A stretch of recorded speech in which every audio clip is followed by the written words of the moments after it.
ಸ್ನೇಹಿತರೇ ನಮಸ್ಕಾರ. ನಾನು ರವೀಂದ್ರ ಜೋಶಿ. ಖ್ವಾಜಾ ಆಸಿಫ್ ಗೊತ್ತಲ್ಲ ನಿಮಗೆ, ಪಾಕಿಸ್ತಾನದ ರಕ್ಷಣಾ ಸಚಿವ. ಒಂದು ಕಾಲಕ್ಕೆ ಅಮೇರಿಕಾ ಬಗ್ಗೆ ಒಂದು ಮಾತು ಹೇಳಿದ, ಆತ ನೆನಪಿದೆ ಅನ್ಕೋತೀನಿ ನಿಮಗೆ. ಅಮೇರಿಕಾ ನಮ್ಮನ್ನು ಟಾಯ್ಲೆಟ್ ಪೇಪರ್ ಥರ ಬಳಸಿ ಬಿಸಾಕಿದೆ ನಮ್ಮನ್ನು ಅಂತ ಮೊನ್ನೆ ಆಪರೇಷನ್ ಸಿಂಧೂರ್ ಆದಮೇಲೆ ಸಂಸತ್ತಿನಲ್ಲಿ ಅಧಿಕೃತವಾಗಿ ಈ ಮನುಷ್ಯ ಹೇಳಿಕೆಯನ್ನು ಕೊಟ್ಟಿದ್ದ.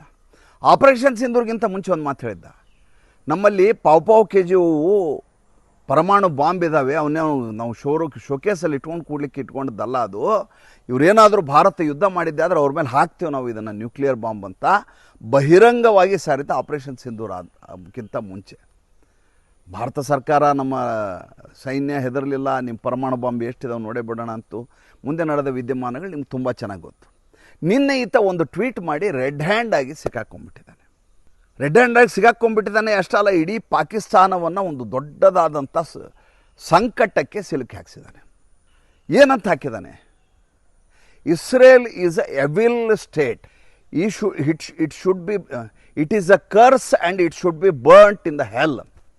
ಇದೊಂದು ರಾಕ್ಷಸಿ ಸಾಮ್ರಾಜ್ಯ ಇಸ್ರೇಲು, ಅದು ಒಂದು ಶಾಪ, ಅದನ್ನು ಸುಟ್ಟು ಹಾಕಬೇಕು. ಮುಂದೆ ಹೇಳ್ತಾನೆ, ಈ European Israelians are always dangerous to the mankind. ನೋಡ್ರಿ ಹೆಂಗಿದೆ ಈತನ ವಾದ ಮಂಡನೆ, ಹೇಗಿದೆ ನೋಡಿ. ಇದಕ್ಕೊಂದು ಕಾರಣ ಇದೆ ಹಿಂದೆ. ಏನಂದರೆ, ಕೇವಲ 3 ದಿವಸ ಹಿಂದೆ ಇಸ್ರೇಲ್ ಒಂದು ಟಾರ್ಗೆಟ್ ಮಾಡುತ್ತೆ ಪಾಕಿಸ್ತಾನ ಮೇಲೆ. ಯಾವಾಗ ಪಾಕಿಸ್ತಾನ ರಾಯಭಾರಿ ಅಂತ ದೊಡ್ಡದಾಗಿ ಸಂಧಾನಕಾರ ಅಂತ ಬಿಂಬಿಸ್ಕೊಂಡು ಎಡಚರೆಲ್ಲ ಹುಗ್ಗಿ ಊಟ ಮಾಡೋಂಗೆ ಮಾಡ್ತಲ್ಲ, ಆ ಸಂದರ್ಭದಲ್ಲಿ ಇಸ್ರೇಲ್ ಒಂದು ಸ್ಟೇಟ್ಮೆಂಟ್ ಕೊಡ್ತು. Pakistan is also A terrorist state ಅಂತ ಹೇಳ್ತಾರೆ ಅವರು. ಹಾಗೆ ಹೇಳಿದ ಮೇಲೆ ಅವರು ಅಂಥ ಟೆರರಿಸ್ಟ್ ಸ್ಟೇಟನ್ನು ಬಿಡೋದಿಲ್ಲ, ಅದನ್ನು ಮುಗಿಸ್ತಾರೆ ಅವರು. ಅದು ಎಲ್ಲರಿಗೂ ಗೊತ್ತಿರೋ ವಿಚಾರ. 1948ರಲ್ಲಿ ದೇಶ ಅಂತ ಆದ ಮೇಲಿಂದ ಇಲ್ಲಿವರೆಗೂ ಹೋರಾಟವನ್ನೇ ಮಾಡ್ಕೊಂಡು ಬಂದಿರೋದು, ಬೇರೆ ಏನೂ ಮಾಡಿಲ್ಲ ಅವರು. ದೇಶವನ್ನು ಹೇಗೆ ಕಟ್ಕೊಂಡು ಹೋದರೋ ಅದರ ಜೊತೆಗೇನೆ ಈ ಕಡೆ ಯುದ್ಧವನ್ನು ಕೂಡ ಮಾಡಿಕೊಂಡೇ ತಮ್ಮನ್ನು ತಾವು ಸಂರಕ್ಷಣೆ ಮಾಡಿಕೊಂಡಂಥ ಜನ. ಯಾವಾಗ ಈತ ಇದನ್ನು ಎವಿಲ್ ಸ್ಟೇಟನ್ನು, ಯಾವಾಗ they should be burnt in the ಹೆಲ್ ಅಂತ ಅನ್ನೋ ದೊಡ್ಡ ಮಟ್ಟದ ಜಾಗತಿಕ ಮಟ್ಟದಲ್ಲಿ ದೊಡ್ಡ ಸುದ್ದಿ ಆಗೋಯ್ತದು.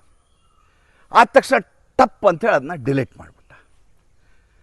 ಟ್ವಿಟರಲ್ಲಿ ಏನಾಗುತ್ತೆ, ನೀವು ಏನು ಡಿಲೀಟ್ ಮಾಡಿದ್ರಿ, ಏನು ಎಡಿಟ್ ಆಗಿದ್ರಿ, ಎಲ್ಲ ಕೂಡ ಅಲ್ಲಿ ದಾಖಲೆಗಳಿರ್ತವೆ. ಎರಡನೇದಾಗಿ, ನೀವು ಯಾವುದೇ ಪೋಸ್ಟನ್ನು ಸೋಷಿಯಲ್ ಮೀಡಿಯಾದಲ್ಲಿ ಹಾಕಿದ ಮೇಲೆ ಒಂದು ಸಲ ಅದು ಹೊರಗಡೆ ಬಂದರೆ ಅದು ಸಾರ್ವಜನಿಕ ಆಸ್ತಿ, ನಿಮ್ಮ ಮೇಲೆ ಅದರದ್ದು ಕಂಟ್ರೋಲ್ ಹೊರಟು ಹೋಗ್ಬಿಡುತ್ತೆ. ಈಗ ನಾನು ಒಂದು ವಿಡಿಯೋ ಮಾಡಿದ್ದೀನಿ, ಈ ವಿಡಿಯೋ ದೇವ್ರ ದಯದಿಂದ ಹಂಗಾಗಬಾರ್ದು. ಯಾವತ್ತೋ ಒಂದು ವಿವಾದ ಆದ ಸಂದರ್ಭದಲ್ಲಿ ಅದನ್ನು ಯಾರೋ ಡೌನ್ಲೋಡ್ ಮಾಡಿ ಇಟ್ಕೊಂಡ್ರೆ, ನೀವು ಏನೇ ಡಿಲೀಟ್ ಮಾಡಿದ್ರು ಕೂಡ ಡೌನ್ಲೋಡ್ ಮಾಡಿಕೊಂಡಿರುವಂಥ ವಿಡಿಯೋ ಇದ್ದೇ ಇರುತ್ತೆ. ಹೀಗಾಗಿ ಡಿಜಿಟಲ್ ಫುಟ್ ಪ್ರಿಂಟ್ ಯಾವತ್ತಿದ್ರೂ ಚಿರಸ್ಥಾಯಿ, ಅದು ಹೋಗೋದೇ ಇಲ್ಲ. ಅದು ಒಂದಿಲ್ಲೊಂದು ಹಂತದಲ್ಲಿ ಯಾವತ್ತೋ ಅದು ಪೂರಕವಾಗಿಯೋ ಮಾರಕವಾಗಿಯೋ ನಮ್ಮ ಮೇಲೆ ಪರಿಣಾಮ ಬೇರೆ ಬೀರ್ತದೆ. ಈತ ಮುಂದುವರೆದು ಇನ್ನೊಂದು ಮಾತು ಹೇಳ್ತಾನೆ. ಅವತ್ತು ಹೇಳೋ ಮಾತು ಕೇಳ್ಬೇಕು ನೀವು. ಲೆಬನಾನಿನ ಅಮಾಯಕರ ಮೇಲೆ ಇಸ್ರೇಲ್ ದಾಳಿ ಮಾಡ್ತಾ ಇದೆ ಅಂತ. ಹೆಂಗಿದೆ ನೋಡಿ. ಈ ಫೆಬ್ರವರಿ 28ಕ್ಕೆ ಯುದ್ಧ ಶುರು ಆಯ್ತಲ್ಲ, ಅದಕ್ಕಿಂತ ಮುಂಚೆಯಿಂದ ಹಿಜ್ಬುಲ್ಲಾ ಉಗ್ರರ ಮೇಲೆ ಇಸ್ರೇಲು ದಾಳಿ ಮಾಡ್ತಾ ಇದೆ. ಈಗಲ್ಲ, ಎಲ್ಲಿಗೆ ಹೋಗ್ಬೇಕು ನೀವು? ಅವಾಗ ಅಕ್ಟೋಬರ್ 7, 2023ಕ್ಕೆ ಏನೋ ದಾಳಿ ಮಾಡಿದ್ರಲ್ಲ, 1400 ಜನ ಅಮಾಯಕರಾದಂಥ ಇಸ್ರೇಲರ ನರಮೇಧವನ್ನು ಮಾಡ್ತಲ್ಲ ಹಮಾಸ್ ಉಗ್ರರು. ಆ ಸಂದರ್ಭದಲ್ಲಿ ಹಮಾಸ್ ಮೇಲೆ ದಾಳಿಯನ್ನು ಶುರು ಮಾಡ್ತು ಇಸ್ರೇಲು. ಮಾಡಿದಾಗ ಒಂದೊಂದೇ ಈ ರೀತಿಯಾದಂಥ ಪ್ರಾಕ್ಸಿ ಟೆರರಿಸಮ್ ಆರ್ಗನೈಜೇಷನ್ ಇದಾವಲ್ಲ, ಒಂದು ಕಡೆಯಿಂದ ಹೌತಿ, ಒಂದು ಕಡೆಯಿಂದ ಹಿಜ್ಬುಲ್ಲಾ, ಹೀಗೆ ಬೇರೆ ಬೇರೆ ಕಡೆಯಿಂದ, ಲೆಬನಾನ್ನಿಂದ, ಈ ಕಡೆಯಿಂದ ಒಂದೊಂದಾಗಿ ದಾಳಿ ಮಾಡಲಿಕ್ಕೆ ಶುರು ಮಾಡ್ತವೆ. ಹೆಂಗಾರು ಮಾಡಿ ಇಸ್ರೇಲ್ನ ಹತ್ತಿಕ್ಕಬೇಕು ಅಂತ. ಅವಾಗ ಏನು ಹಿಜ್ಬುಲ್ಲಾಗಳು ಇಸ್ರೇಲ್ ಮೇಲೆ ದಾಳಿಯನ್ನು ಶುರು ಮಾಡಿದರು, ಆ ಸಂದರ್ಭದಲ್ಲಿ ಶುರುವಾದಂಥ ಹೋರಾಟ ಇಸ್ರೇಲಿಯನ್ನರದು ಇಲ್ಲಿಗೂ ಮುಗಿದಿಲ್ಲ. ಯಹೂದಿಗಳದು ಹೊಡಿತಾನೇ ಇದ್ದಾರೆ. ಮೊನ್ನೆ ಒಂದು ಎಡವಟ್ಟು ಮಾಡಿಕೊಂಡೆ ಇತ್ತ ಶಾಬಾಜ್ ಶರೀಫ್ ಏನು ಹೇಳ್ದ? ಶಾಂತಿ ಸಂಧಾನಕ್ಕೆ 15 ದಿನಗಳ ಸೀಸ್ ಫೈರನ್ನು ಮಾಡಲಾಗಿದೆ, ಯಾವುದೇ ಪ್ರದೇಶದ ಮೇಲೆ ದಾಳಿ ಮಾಡೋದಿಲ್ಲ ಎರಡೂ ಪಕ್ಷಗಳು, ಇದರಲ್ಲಿ ಈ ಹಿಜ್ಬುಲ್ಲಾಗಳ ಮೇಲೆ ಕೂಡ ದಾಳಿಗಳಾಗೋದಿಲ್ಲ ಅಂತ ಹಾಕ್ಬಿಟ್ಟ. ಲೆಬನಾನ್ ಮೇಲೆ ಕೂಡ ದಾಳಿ ಮಾಡೋದಿಲ್ಲ.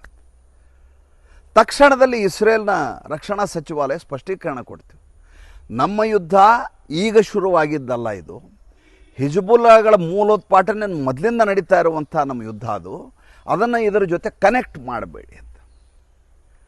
ಆ ಕಡೆಯಿಂದ ಇರಾನ್ ಹೇಳುತ್ತೆ, ಹಿಜ್ಬುಲ್ಲಾಗಳು ನಮ್ಮ ಸೋದರರವರು, ನಾವು ಕಷ್ಟ ಕಾಲದಲ್ಲಿ ನಮ್ಮ ಯುದ್ಧದಲ್ಲಿದ್ದಾಗ ನಮ್ಮ ಪರವಾಗಿ ಹೋರಾಟಕ್ಕೆ ಇಳಿದವರವರು ಅವ್ರ ಮೇಲೆ ನೀವು ದಾಳಿಯನ್ನು ಮಾಡಿದ್ದೆ ಆದರೆ ನಮ್ಮ ಈ ಸ್ವೀಸ್ ಫೈರ್ನ ಉಲ್ಲಂಘನೆಯನ್ನು ಮಾಡ್ತೀವಿ. ನಾವು ಇಡೀ ಎಲ್ಲ ರೀಜನಲ್ ವಾರನ್ನು ಮತ್ತೆ ಎಸ್ಕಲೇಟ್ ಮಾಡಿಬಿಡ್ತೀವಿ, ರಿಟಾಲಿಯೇಷನ್ ಶುರು ಮಾಡ್ತೀವಿ.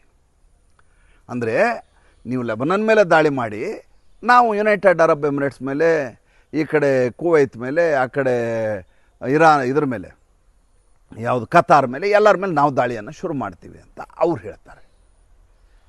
ಮೊದಲೇದಾಗಿ ಈ ಹಿಜ್ಬುಲ್ಲಾಗಳ ಮೇಲೆ ದಾಳಿಯನ್ನು ಈ ಶಹಬಾಜ್ ಶರೀಫ್ ಸೇರಿಸ್ಕೊಂಡಿದ್ದೇ ತಪ್ಪು.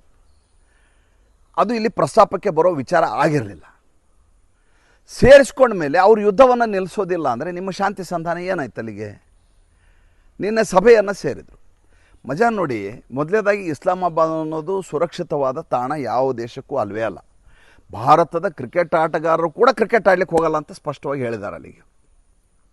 ಅಂಥದ್ರಲ್ಲಿ ಕಂಡಲ್ಲಿ ಹೊಡೆಯುವಂಥ ಇಸ್ರೇಲು ಹುಡುಕೊಂಡು ಹೋಗಿ ಅವರ ಧಾರ್ಮಿಕ ನಾಯಕನನ್ನೇ ಮುಗಿಸುವಂಥ ತಾಕತ್ತು ಹೊಂದಿರುವಂಥ ರಾಷ್ಟ್ರ. ಅಂಥ ಕಾಲಘಟ್ಟದಲ್ಲಿ ಇರುವಾಗ ಇವರು ವಿಶೇಷ ವಿಮಾನಗಳನ್ನು ಪ್ರೊಟೆಕ್ಷನ್ನಿಗೆ ಕಳಿಸಿ, ಅಂದರೆ ಪ್ರೋಟೋಕಾಲಿಗೆ ಕಳಿಸಿ, ಅಂದರೆ ಆ ಕಡೆಯಿಂದ ಇರಾನ್ನಲ್ಲಿ ವಿಮಾನದಲ್ಲಿ ಅವರು ವಿದೇಶಾಂಗ ಸಚಿವ ಬರ್ತಾನೆ, ಅಬ್ಬಾಸ್ ಅಗಾಚಿ. ಅವ ಬರುವಾಗ ಎಡಬಲಗಳಲ್ಲಿ ವಿಮಾನಗಳು, ಯಾವುದು ಪಾಕಿಸ್ತಾನದ ಅದರಲ್ಲಿ ಇಂಧನ ಇದೆಯೋ ಗೊತ್ತಿಲ್ಲ, ತೊಗೊಂಡು ಆತನನ್ನು ರಕ್ಷಣೆಯೊಂದಿಗೆ ಕರ್ಕೊಂಬಂದು ಗುರುವಾರ ದಿವಸ ರಾತ್ರಿ ಪ್ರತಿಷ್ಠಾಪನೆ ಮಾಡಲಾಗತ್ತೆ.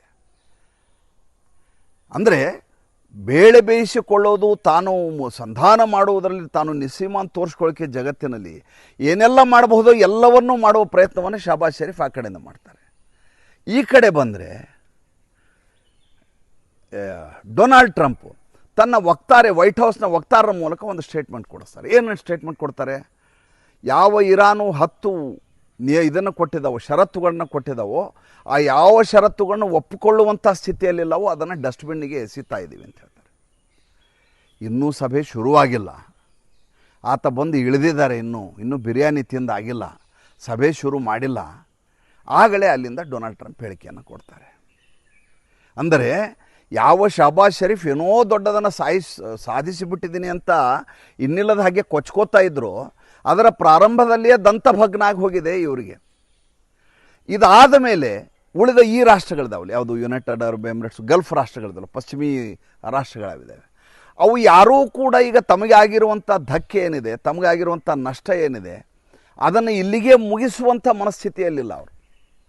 ಅವ್ರಿಗೆ ಇದೊಂದು ಖಾಯಮ್ಮಾಗಿ ಸಾಲ್ವ್ ಆಗಬೇಕಾದಂಥ, ಶಾಶ್ವತವಾಗಿ ಪರಿಹಾರ ಆಗಬೇಕಾಗಿರುವಂಥ ವಿಷಯ ಇದು. ನೀವು ಕೇವಲ ಒಂದು 15 ದಿವಸ ಬೂದಿ ಮುಚ್ಚಿದ ಕೆಂಡದ ರೀತಿಯಲ್ಲಿ ಬಂದ್ ಮಾಡಿಡೋದು, ಅದಾದಮೇಲೆ ಡೊನಾಲ್ಡ್ ಟ್ರಂಪ್ ಹೇಗೆ ಅಫ್ಘಾನಿಸ್ತಾನದಿಂದ ಓಡಿ ಹೋಗಿ ವಾಪಸ್ ಅದ್ರ ಕಡೆ ತಲೆನೇ ಹಾಕಲಿಲ್ಲ ಹಾಗೆ ಮಾಡೋದು, ಇದನ್ನೆಲ್ಲ ಮಾಡಿಸ್ಕೊಳ್ಳಿಕ್ಕೆ ಅವ್ರು ಯಾರೂ ತಯಾರಿಲ್ಲ.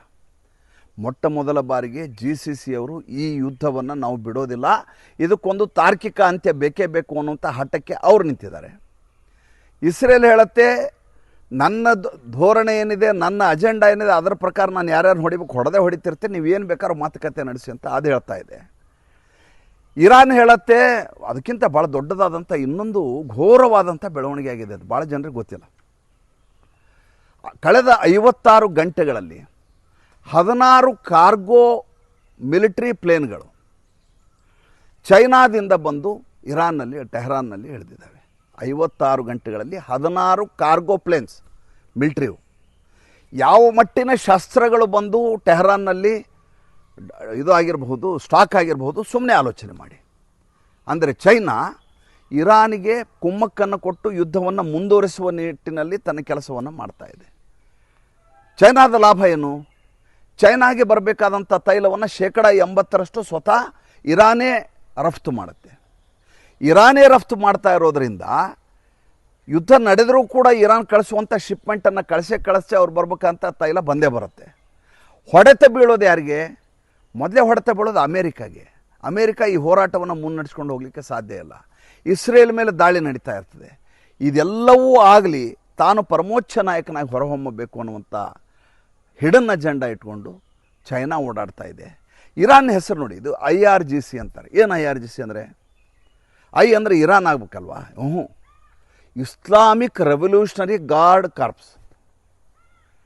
ಧರ್ಮಾಂಧವಾದಂಥ ಒಂದು ವ್ಯವಸ್ಥೆ, ಅದು ಉಗ್ರತೆಯ ಒಂದು ಎಂಟಿಟಿ. ಅದು ಇರಾನ್ನ ಸೈನ್ಯ ಅಲ್ಲ, ಡಿಫೆನ್ಸ್ ಆಫ್ ಇಸ್ರೇಲ್ ಅಂತಾರೆ. ಅಂದರೆ ಇಸ್ರೇಲ್ ಡಿಫೆನ್ಸ್ ಫೋರ್ಸ್, ಅದು ಇಂಡಿಯನ್ ಆರ್ಮಿ ಅಂತೀವಿ ನಾವು, ಭಾರತೀಯ ಸೈನ್ಯ ಅಂತ. US ಮಿಲ್ಟ್ರಿ ಅಂತ ಅದಕ್ಕಂತೀವಿ. ಇಲ್ಲಿ ಹಂಗಲ್ಲ. ಇಲ್ಲಿ ಒಂದು ಕಡೆ ಸೈನ್ಯ ಇದೆ, ಇನ್ನೊಂದು ಕಡೆ IRGC ಇದೆ. IRGC ಅಂದರೆ ಇಸ್ಲಾಮಿಕ್ ರೆವಲ್ಯೂಷನರಿ ಗಾರ್ಡ್ ಅಂತ. ಇಸ್ಲಾಂ ಧರ್ಮದ ಮತಾಂಧರು ಯಾರಿದ್ದಾರೋ ಅವರು ಯುದ್ಧವನ್ನು ಮುಂದುವರ್ಸ್ಕೊಂಡು ಹೋಗ್ತಾ ಇರ್ತಾರೆ. ಅವ್ರಿಗೆ ಸಾವು ಬದುಕಿನ ಬಗ್ಗೆ ಲೆಕ್ಕವೇ ಇಲ್ಲ. ದೇಶ ಏನಾಗತ್ತೆ, ನಾನು ನಿಮ್ಮನ್ನೇ ಹೇಳಿದೆ, ಪೆಜೆಸ್ಟಿಯನ್ ಅಲ್ಲಿಯ ಅಧ್ಯಕ್ಷ ಮತ್ತು ರೆವಲ್ಯೂಷನರಿ ಗಾರ್ಡ್ನ ಕಮಾಂಡರ್ ಮಧ್ಯೆ ಭಾಳ ದೊಡ್ಡದಾದಂಥ ಸಂಘರ್ಷ ನಡೀತು, ಕಲಹ ಆಯಿತು. ಏನಂದರೆ, ನೀವು ಈ ರೀತಿ ಯುದ್ಧ ಮಾಡ್ಕೊಂಡೇ ಇದ್ಬಿಟ್ರೆ ದೇಶ ಬರ್ಬಾದಾಗಿ ಹೋಗಿದೆ, ಜನರಿಗೆ ನಾವು ಉತ್ತರ ಕೊಡೋದು ಹೇಗೆ? ನೀವು ಇದಕ್ಕೊಂದು ಕೊನೆಗೆ ನೀವು ಏನಾದರೂ ಒಂದು ತೀರ್ಮಾನಕ್ಕೆ ಬಂದು ಹೇಗೆ ಯುದ್ಧವನ್ನು ನಿಲ್ಲಿಸಬೇಕು ಅಂತ ಆಲೋಚನೆ ಮಾಡೇ ವಿನಾ ಎಷ್ಟು ಜನರ ಸಾಯಿಸ್ಬೋದು ಅನ್ನೋ ಲೆಕ್ಕಾಚಾರ ಮಾಡಬೇಡಿ ಅಂತ ಪೆಜೆಸ್ಟಿಯನ್ ಗಲಾಟೆ ಮಾಡ್ತಾರೆ. ಇದರ ಮಧ್ಯೆ ಈಗ ಮಾತುಕತೆ ನಡೆದಿದೆ. ಏನಾಗುತ್ತೆ ಅಂತ ಮತ್ತೆ ಮುಂದಿನ ಸಂಚಿಕೆಯಲ್ಲಿ ಹೇಳ್ತೇನೆ. ಸಂಚಿಕೆ ಇಷ್ಟ ಆದರೆ ಲೈಕ್ ಮಾಡಿ, ಫಾಲೋ ಮಾಡಿ, ಶೇರ್ ಮಾಡಿ. ನಮ್ಮ ಮುಕ್ತ ಪತ್ರಿಕೋದ್ಯಮಕ್ಕೆ ಆರ್ಥಿಕವಾಗಿ ಬೆಂಗಾವಲಾಗಿ ನಮಸ್ಕಾರ.